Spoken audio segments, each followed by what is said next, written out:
আগে কি নির্লজ্জের মতো কথা বলেছেন যে আজিজ বেনজির সরকারের কেউরা। তাহলে আজিজ বেনজির আমাদের লোক, বিএনপি জনতার লোক, হৃষ্টপুষ্ট করে আজিজকে আপনার বড়ার কাটে বিজেপির প্রধান থেকে সেনাপ্রধান বানিয়েছেন। আজিজের খুনি ভাইদেরকে রাষ্ট্রপতির ক্ষমায় মুক্ত করেছেন। বেনজিরকে ডিএমপি কমিশনার থেকে আপনার বিরোধী দলকে খুন করার জন্য র্যাবের প্রধান বানিয়েছেন, কসাই বানিয়েছেন, তারপরে পুলিশ প্রধান বানিয়েছেন। এমনকি মার্কিন যুক্তরাষ্ট্র যখন 7 জনকে গুরুতর মানবাধিকার লঙ্ঘন দুর্নীতির কারণে নিষেধাজ্ঞা দিল, সেই সময় আপনারা তাদের বিরুদ্ধে ব্যবস্থা নেন নাই। একটা গল্প আছে না যে যার এক ক্যান কাটা লজ্জায় সে গ্রামের মধ্যে দিয়ে হাঁটে না, কান ধরে ধরে হাঁটে, আর যার 2 ক্যান কাটা বেহায়ের মতো করে বাজারের মধ্যখান দিয়ে হাঁটে। আজকে মার্কিন যুক্তরাষ্ট্রের নিষেধাজ্ঞার পরেও সেনা প্রধান পদে তাকে বহাল রেখেছিলেন। আবার নিষেধাজ্ঞার পরে পুলিশ প্রধান পদে বেনজিরকে বহাল রেখেছেন। এমনকি আরো কথিত যে প্রাইম মিনিস্টার যে ডকুমেন্টারি হলো, যেখানে স্পষ্টভাবে দেখা হলো আজিজ তার ক্ষমতার অপব্যবহার করে কিভাবে সেনাবাহিনীর পিছিয়ে মোরালিটি ধ্বংস করে তার ধর্মের পাসপোর্ট বানিয়েছেন। তারপরে কিন্তু আজিজের বিরুদ্ধে ব্যবস্থা রাষ্ট্রবিজ্ঞানী, দার্শনিক বিভিন্ন পদে ভূষিত করেছে। তো এখন দলীয় নেত্রীকে, নেতা নেত্রীকে তো তারা ভূষিত করবেই, সমাজবিজ্ঞানী, রাষ্ট্রবিজ্ঞানী, দার্শনিক, কূটনীতিক, আন্তর্জাতিক, হ্যান ত্যান।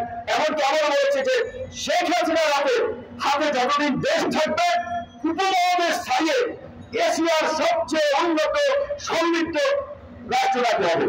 অথচ এশিয়ার মধ্যেও যদি আপনি তুলনা করেন, বাংলাদেশের শিক্ষা ক্ষেত্রে বরাদ্দ সবচেয়ে কম, স্বাস্থ্য খাতে বরাদ্দ সবচেয়ে কম। তো এই যে আমাদের ছাত্রলীগের বন্ধুরা, ছাত্র বন্ধুরা পড়াশোনা করে তারা ডেভেলসের মতো সরকারের দালালি করার জন্য, লেজের ভিত্তি করার জন্য মিথ্যা কথা বলে জাতিকে বিভ্রান্ত করছেন, তরুণ সমাজকে নৈতিকভাবে বিচ্যুত করছেন মিথ্যার খাওয়া বেরুন দিয়ে যে এটা শিক্ষা বান্ধব বাজেট, স্বাস্থ্য বান্ধব বাজেট, কৃষি বান্ধব বাজেট। অনেকদিন ধরে আমাদের সর্বমহলের বুদ্ধিজীবীরা বলে আছেন বাজেটের ন্যূনতম 20% শিক্ষা খাতে বরাদ্দ দেওয়া উচিত বাংলাদেশের মতো একটা অনুন্নত এবং ওভার পপুলেটেড কান্ট্রির জন্য।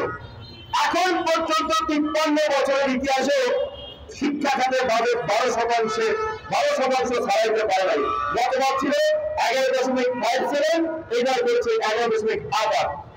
তারপরে এই বাজেটে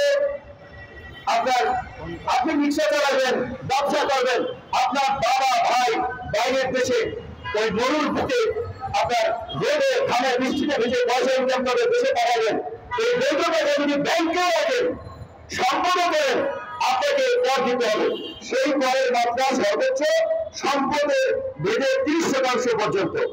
আর যারা সালমানের রহমানের মতো ব্যাংক ডাকাতি করবে, সে মতো লুট করবে, ইসলামের মতো লুট করবে, কারো টাকা বানাবে, আজিজ বেনজির হবে, আজিজ বেনজিরের মতো সর্বদেশের সম্পদের পাহাড় করবে, তাদের জন্য সরকার সুযোগ দিয়েছে যে তারা পরিশ্রম করে, রক্ত পানি করে টাকা ইনকাম করে, এগুলো যারা ওদের উপরে 30%, তোমরা চুরি চামারি করবা, বড় আবারে কিছু পারবা, এই বিভিন্ন বাহিনীর প্রধানদেরকে কিছু দিবে, তোমাদের জন্য কর কত 12%। এই সরকার চোরকে প্রোটেকশন দেওয়ার জন্য, অবৈধ লুটেরাদের সুযোগ দেওয়ার জন্য এই কালো টাকা সাদা করার নামে মাত্র 15% করে এটা সুযোগ দিয়েছে। এই সরকার ক্ষমতা থাকার জন্য সংবিধানকে কেটে ছিঁড়ে এটা জনবিরোধী সংবিধানে পরিণত করেছে। এই বাজেট একটা লাইনে বললে আমরা বলতে পারি এই বাজেট ঘুষ দুর্নীতিকে উৎসাহিত করার সংবিধান বিরোধী বাজেট।